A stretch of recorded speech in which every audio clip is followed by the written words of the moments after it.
Alors c'est un moment donné charnière dans notre vie de famille, puisque mon mari a arrêté son travail et donc ça a changé beaucoup de choses dans la vie. Parce que moi j'étais mère au foyer, j'avais les trois jeunes enfants qui étaient en bas âge. Donc moi j'avais fait le choix d'arrêter mon travail pour être à leur côté, et je me suis dit bon, on verra plus tard quand elles seront grandes. Et puis c'était donc en septembre 92 que mon mari a arrêté son travail, et là il fallait subvenir aux besoins de la famille. Je me suis dit bon on va cheminer avec Dieu, parce que il va falloir se relancer. Et ça faisait 10 ans que j'avais arrêté de travailler. Donc dans mon métier, je suis secrétaire de formation. C'était le moment où l'ordinateur rentrait dans le quotidien d'une secrétaire. Moi j'avais utilisé simplement les machines électriques, et donc là il fallait que je bascule sur l'informatique. Première chose, je m'inscris à Pôle emploi. Là, avec la conseillère, elle me dit il faut faire une formation avant de trouver quelque chose, parce que moi je voulais vraiment rester dans ce domaine-là.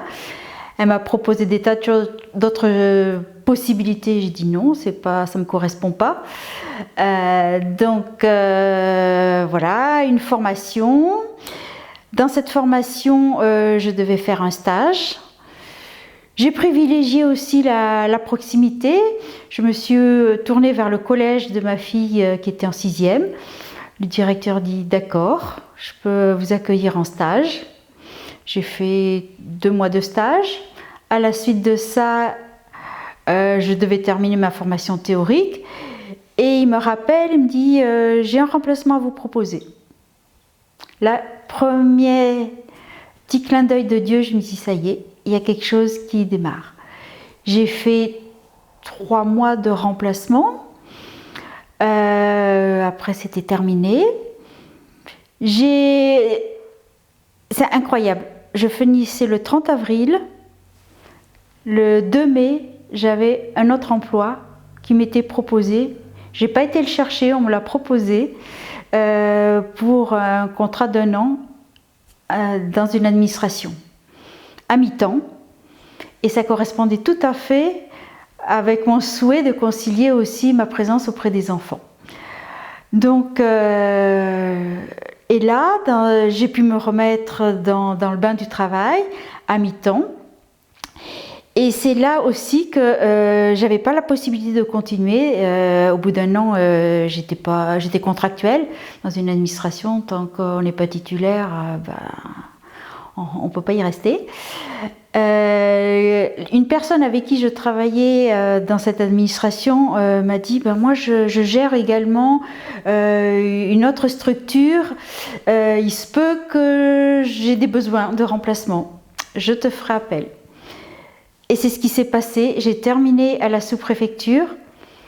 Juste la semaine d'après, j'avais un autre contrat. C'était aussi pour remplacer quelqu'un qui était momentanément absente. Et là, de fil en aiguille, il y a eu... j'ai remplacé un congé maternité, toujours dans cette structure. Donc je dépendais aussi d'une autre administration de Rennes, mais j'étais localisée ici à Saint-Malo. Et donc... là, j'ai fait des fois du mi-temps, des fois un peu plus, en fonction des besoins. Je suis aussi restée disponible. J'ai pu avoir toujours cette incertitude, parce que j'avais des contrats de 2 mois, 3 mois, etc. Et souvent, le vendredi, j'étais dans l'attente de savoir si le lundi, j'aurais quelque chose. Et à chaque fois, j'ai vu le clin d'œil de Dieu. Le téléphone sonnait à 16h. Ah, on peut vous proposer une prolongation.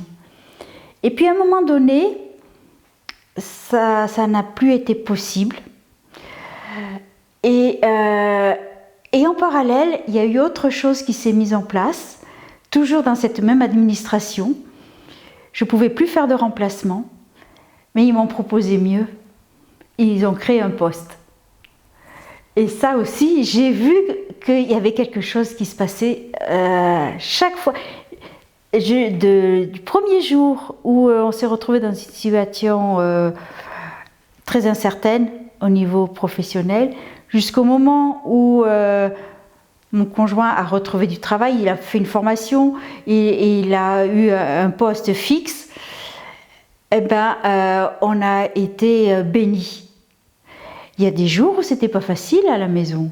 Je me rappelle particulièrement, c'était un vendredi. Je devais aller faire des courses pour le week-end. Et je dis à Mariano, on va être à sec, on va être dans le rouge. Et c'était à l'automne. On avait des factures qui arrivaient, notamment les impôts locaux, etc., taxes d'habitation.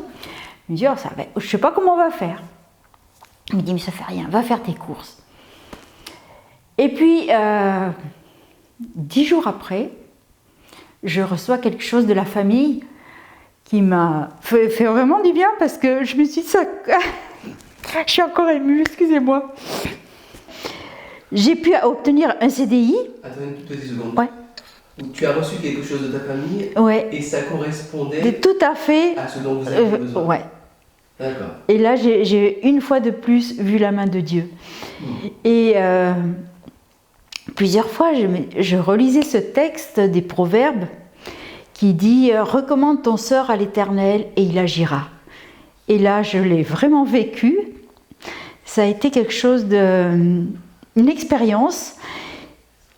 Ensuite, au niveau professionnel, j'ai évolué, mais j'ai pu passer les concours de la fonction publique.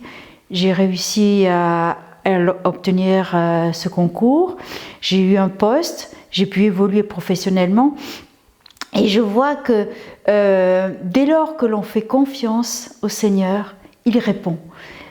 Des fois, de façon dont on ne s'y attend pas. Dans notre changement de vie de famille, on avait aussi souhaité quitter la région, on avait souhaité donner des priorités dans le service, mais le Seigneur a répondu différemment. Et c'est là aussi dans ce souhait d'être disponible dans ce que Dieu nous montre et savoir discerner ce qu'il veut pour nous. Et ça, c'est vraiment une expérience de foi que j'ai pu vivre. Qu'est-ce que ça a changé dans ton rapport à Dieu, cet épisode que tu nous as relaté ? C'est vraiment cette relation de dépendance et de confiance en toutes circonstances. Ça a vraiment changé beaucoup dans ma vie.